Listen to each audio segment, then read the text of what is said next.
Delighted to say someone who's never shy of having an opinion. It's commentator Sam Armstrong, who joins us once again on a Monday morning. Good morning to you. Good morning. I mean, another day, another Monday. You came in this morning and went, every Monday morning there's another announcement, something to do. It's always something to do with crime, prisons, foreign criminals. They've managed to look, this is the dream. They literally put their hand into the sort of the generator headline box at Downing Street, and they turned it round. They went, oh, foreign criminals, oh, we like that. Deport, yeah, we like that. From prisons, yeah, oh, yeah, we've got this sorted. It's not quite what they're saying, though, is it? As it often isn't. It's voters are angry, look busy politics. Yep. Every single Monday for the last 50 Mondays of this government, we have seen an announcement about how they are clamping down on normally something to do with illegal migration. And they expect you, me, everybody listening to this show to believe them. They have finally, Julia, they have solved migration. Pull the other one. Honestly, I've got to the stage where I'm going to bring in a shredder on a Monday morning. and every week where this piffle, absolute piffle that this government, my government comes out with saying that they have solved this problem, which they have no interest in resolving, no interest whatsoever, it can go straight in there, because I actually think it's an insult at this stage to our listeners to even give them the credence. Well, that's it. You have to discuss these stories because they are front page news, and again, and also to expose them. But that said, again, and I feel the need to point this out, you lot didn't do anything about any of this stuff, did you? But your Tory lot were bleeding useless. Julia, I couldn't build any prisons. I couldn't agree with you more, and I couldn't agree with Nigel Farage more when he describes it as a uni party, because exactly the same civil servants that don't care about this issue, that were sat there when Suella Braverman was running it, when Priti Patel was running it, when any of the Conservative Secretaries of State were running it, who came up with went into that same drawer, pulled out those same stories. They're still there. They're still running it. They're still pretending to do something about it. And dealing with this requires a massive totemic sweeping away of the entire organisation of those people that have been running this state. It really does. And it's going to cost money. And I, for one, am more than happy to pay the money. Now, what's interesting is we're told, so if you're a murderer or a terrorist and you've been convicted, you will not be facing deportation in these circumstances. But you could commit, attempted murder, GBH, you could leave someone paralysed for life. You could rape somebody or a child, and you would still be able to be deported under this. And when she was asked in the media this morning about what would happen to deportation, would they serve time behind bars abroad? I mean, I'm quite happy for someone who commits foreign criminal crime here. If you have to go back to Albania, I have a funny feeling that Albanian prisons are a little bit harder than British prisons. But Alex Davies-Jones, who's the Home Office Minister, who was put out and about today, who just did that whole thing of just parroting the same line again. We're going to save money, but we're going to save money. We're not going to have to pay £54,000 a year to pay for... Do you know what? I'm more than happy for my taxes to go towards the 54 grand to keep a rapist behind bars. I'm more than happy. Tell me where to send the bill. But she said there'll be a return to the country of origin, and it will be up to that country what they do with them, whether they put them in prison in that country or whether they choose for them to do as they wish. So realistically, under this scenario, someone could be convicted of a serious crime, sentenced to prison, booted out of the country, assuming that actually happens. They can't even boot them out now, and then they might not serve any time at all. I would rather pay for them to do time here and then deport them. My concern about foreigners in our prisons is not that it's costing us money. That is not my number one concern. I mean, for the love of God. But the thing is also, this is about 23 countries they've got deals with. They've added a bunch of countries to this list. I've got to be honest with you, this list is an interesting one. So previously, offenders were being returned to Finland, Nigeria, Estonia, Albania, Belize, Mauritius, Tanzania and Kosovo for remote hearings. Now, in terms of the countries where in terms of prisoners from abroad, Albania is number one. We've got something like 11%. Polish, Romanian, Irish, Jamaican and Pakistani are the next on the list. Indians and others. So really only got a couple there. I mean, Albania is the only one we're really concerned about in terms of serious numbers. The countries they have added: Angola, Botswana, India, Kenya, Malaysia, Uganda, Zambia. But they've also added, Australia, Bulgaria and Canada, Latvia.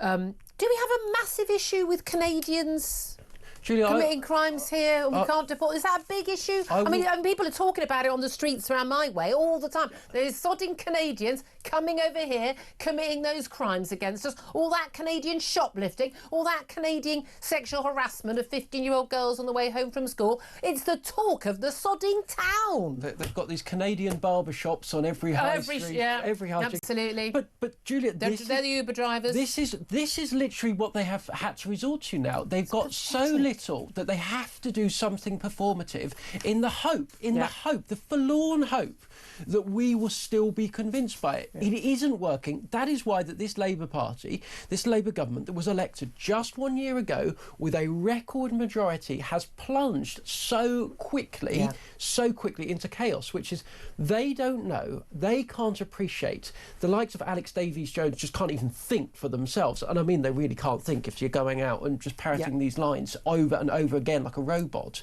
They cannot understand that this country is literally in a crisis. Yeah, exactly. We have descended so far that this same nonsense that just coming in and just tinkering is only going to end in disaster. No, completely. And until major political parties, and by the way, there's a kind of left-wing approach, there's a right-wing approach to solving this, but until political parties know that this country needs change, serious change, and now that we are going to continue to see government after government come in and just implode instantaneously because this country is crying out for big changes. Well, exactly. I mean, it's interesting. The Mail did a sort of interactive thing yesterday where you could put your postcode in, or the postcode of your local high street. So the postcode of my local high street looks very bad. Shoplifting, bag thefts, funnily enough, including me. My suspect was back in court on Thursday, except he didn't turn up. I mean, had a little bit of a laugh with the copper who called, with the victim support who called to tell me about it. I mean, they didn't tell me in advance which day he'd be, and they just told it'd be August, and it just didn't turn up. So now there's a warrant out for his arrest. I mean, it's just genuinely June the 1st last year, and here we are. But Julia, like, it's not just galling. It's not just despicable and frustrating that we have to tolerate this crime, but the sheer lack of interest in those offences compared to the fact that week after week people in this country open a newspaper and they see a scene of half a dozen police officers coming in hot-footed to arrest someone over a tweet or over a sign in a shop. A sign in a shop that says that shoplifters are scumbags. So the police one of my local shops, they've got photographs, CCTV photographs of the people who've been stealing, of them stealing, and they've got them in the window to say not welcome in this store. Well, that is apparently against your GDPR or whatever. But again, I don't care. Topsy-turvy, Well, I want to take photographs of all and it's largely young men, to be fair, in my local tube station who go through the barriers and don't pay. I'd like to know, let's have two people videoing, right, I've got you going through, not paying, got a photo, let's just put them up on posters. I would be the one who was arrested. That is what I find extraordinary, whereas we need to, I've been talking about this a lot lately, we need to bring back shame. Yeah. We need to bring back shaming people. It's really, really important. Personally, I'd be bringing back stocks and rotten tomatoes. That would work for me. But listen, there's this interactive thing, top crimes in your area, and it's action taken, unsolved, and other. Genuinely, unsolved is basically it's in my local area. 96.4% of crimes went unsolved.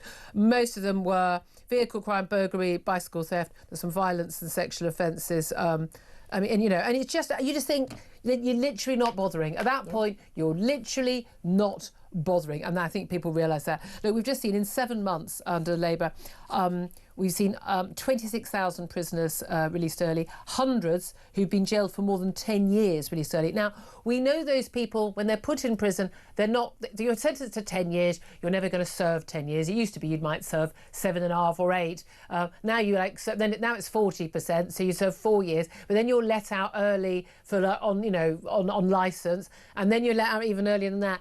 You're basically serving, realistically, a quarter to a third of your sentence behind bars. Yeah. We have a nonsense, and we've got overcrowded prisons. Imagine how many people should be behind bars for all those years. Again, and you wonder why crime is going up, even though, of course, the crime stats say, of course, they're not. Right. So the rest of us who say it's going up, and the people who perception of that it's going up in their area because the number of people they know who've been mugged or had stuff stolen or attempted break-ins, we're just all making it up. Yeah, it's a figment of our imagination. Can I tell you what, Julia? There is nothing that makes my blood boil more than privileged London commentators, politicians, and all of the rest of it writing in newspapers week in, week out that crime has never been lower. This is all good. That the supposed gold standard survey of crime says it's going down. Yet, everybody I know has taken steps to avoid crime in recent weeks, in recent years. Everybody knows that it's going on more, and the police themselves are recording crime in record rates. Yet we are told, for reasons that are beyond our understanding, that are never spelled out, that this gold standard survey says it's going down. Baloney, utter hogswash. Completely. It is nonsense. It is getting pushed week in, absolutely incessantly, by a bunch of people that wouldn't know a crime if it struck them in the face. They live in neighbourhoods where they're totally safe. It is so beyond aggravating. I don't think there is a safe neighbourhood anymore. I just find, but I really object to people being told don't have your mobile phone out, don't have a nice watch, don't have anything like that because someone will rob it from you. No, make sure those people aren't on the streets. Maybe putting them behind bars. Deport them afterwards, I would suggest. I'd love to hear your thoughts on all this. 0344 499 1000 is the number to call. There's so many other. There's so many other stories I want to get to, but let's talk about talking about police actually did turn up at the weekend. Palestine Action protest was organised in Parliament Square. It was the usual suspects. There wasn't a retired vicar, librarian, university lecturer or teacher who was available to do anything else on Sunday. So it was Saturday at the weekend. They were at the Palestine Action protest, holding up a sign saying, "I oppose genocide, I support Palestine Action." 522 arrests were made. Metropolitan Police, well done. Now, you can oppose genocide. You should oppose genocide in the countries where it's happening. You absolutely should. You should oppose the Hamas genocidal lunatics who would like to kill every single Israeli and Jew. Oh, by the way, all of you in Parliament Square as well, if they got their chances. You should absolutely oppose that.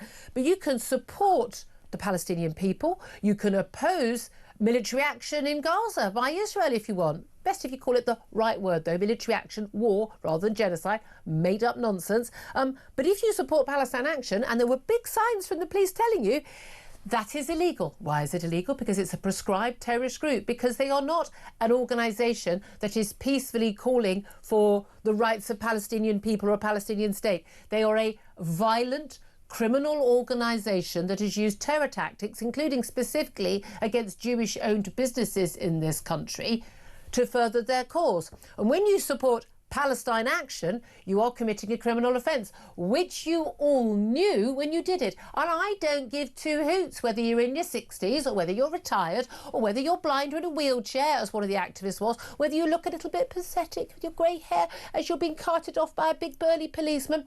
You knew you were breaking the law. You thought you were just such a virtuous soul by doing so. You got what you wanted. You knew the deal and you got your criminal record. Well, you got your arrest. The question is now, will you all be prosecuted? Because guess who gets to decide that? Lord Hermer, the man who decided that, yes, Lucy Connolly should be prosecuted for a deleted tweet in relation to the Southport riots. A nasty, horrible tweet. I was disgusted that she wrote it. Well, so was she, because she deleted it even before police even turned up at her door.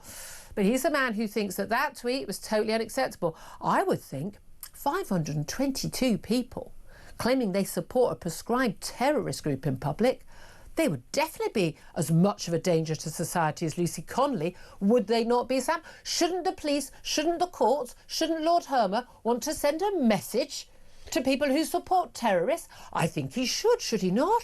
Well, I think we all know that this is not going to end in the same way. It's almost as if we have two tiers of justice. No, I've never heard that phrase before. However, I am going to push back a little bit because I am a free speech purist and I do always protect the rights of free speech of people where I possibly can. I do think that this law, that expressing support for this organisation is probably going to break down and it's just not going to work. We cannot jail them all. That's the reality. What about people saying I support Hamas? Well, there's an issue about whether or not this group should have been prescribed as a terrorist group. So my view is I think it should have been banned as a terrorist group. group. People shouldn't have been able to run it, fund it, organise it, be a member of it. But for groups that are not committing violence against and causing serious injury or killing people, there is probably not the widespread public support necessary for such an extreme curtailing of free speech rights. So you should be allowed to say you support this particular terrorist group. It's either a terrorist group or it's not. That's the view I've come to. That's the view I've come to because, look, at the end of the day, none of these 522 people that turned up yesterday did anything other than cause the usual nuisance. You're making martyrs of librarians. You're making martyrs of librarians. You're probably the result of yesterday's is probably. The police arresting all these people has probably increased support for this organisation nationally. It has probably backfired. These people, I bet you anything, every single one of these people would have happily seen, you know, if Brexit protesters, pro-Brexit people arrested, they would happily have seen, when we went on anti-lockdown march, happily have seen them arrested. They would happily see an awful lot of other people. They would probably support someone like Kelly J. Keane talking about, how, trans women are not women because they're not. They're men. They would happily see those people arrested because they're not nice people. I bet all these people, when comedians and people who are people who've said nothing remotely aggressive or threatening about other issues that they don't care about, I bet they would be going, well, serves you right. There are consequences to your actions, they would say. They'd be happily cheering those people being arrested and convicted. Absolutely, but now they care about freedom of speech. Absolutely, and I'll tell you why. Because they're hypocrites. But I'm not prepared to be. I'm going to defend people that I dislike, that I think are reprehensible, that I think are idiotic. In the case of Mozambique, who happened just about to accidentally, inadvertently walk into just about every terrorist war zone in the 1990s, Such an easy mistake to make. Such an easy mistake to make. It was totally unfair that he ended up at Guantanamo Bay. I would defend their right to free speech because I am going to hold myself to a higher standard than them, and we should never forget that we are on the right side in this. They are on the wrong side. And I think we should have perhaps surrounded them at Parliament Square with pictures of those emaciated hostages. Right. But you wouldn't have been able to do that because the police would have arrested you for going and upsetting the protesters. Unless they wanted to bust me in if I was, for instance, you're the wrong side for that, I'm afraid, Julia. The wrong side for the bus service. Difficult to keep up, isn't it? I need to go to a break, but I do want to just also mention, not needing a bus service, but being a driver.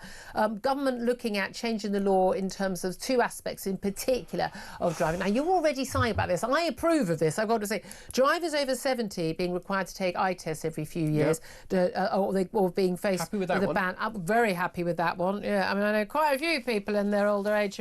Not that I'm a particularly good driver in my 50s, but but also reducing the drink drive limit from where we are in England to Scotland, and actually to France and other countries. I think France it's just 0. It's not unusual that, but also things like fines, penalty points if you are a driver and your passenger doesn't have a seatbelt on. You're in charge of the vehicle, you should be in charge of the passenger. I'm kind of in favour of all of this. Julia, if I might, this is one of these areas where it's just a divide between people who live in a city like London and barely drive, and people who live in the countryside. We just demand the right to be half blind and to drive drunk without seatbelts on. Julia, come on, right. That's a silly call to action. 35 milligrams per 100 ml of blood, which is what the current limit is, equates to 1.5 to 2 pints at a pub. For a man, it's less. It's one for a woman. Everywhere in the countryside, people go to a village pub of an evening. That's why you see awful head-on collisions that kill people on country roads. OK, right, Julia, this is just balderdash, right? In Scotland, where they have the lower limit of 22 milligrams per 100 millilitres, road casualties after drink driving are higher and are the only place in Great Britain to have gone up. There is absolutely zilch evidence. In fact, the only evidence there is says that this will make the situation worse and not better. I'm of the view you shouldn't have a drink at all before driving. What you will do is you will kill off every single last village pub that has survived the rising energy prices, that survived the national insurance rises, that has survived the fact that you've made the pub responsible if the staff objects to a joke a customer is told. Village pubs up and down this country will shut routinely. I live in a very rural part of and we all drink Essex. Everybody goes to, there's a tiny little village pub. It serves 2 beers. You can only pay in cash. You can have a ham sandwich or a cheese sandwich. I like it already. The beer is weak. Everybody everybody goes, of an evening, it opens from 6 till 8. They go and have a couple of pints, 1 pint for some, 2 pints for some, weak beer. They drive home.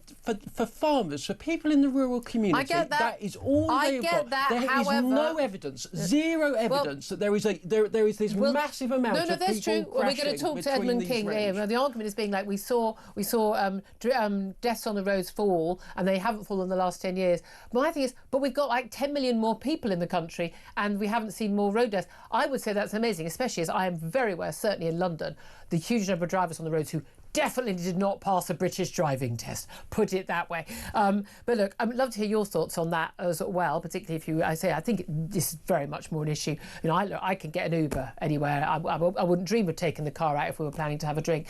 But if in rural areas, that's not an option. I get that.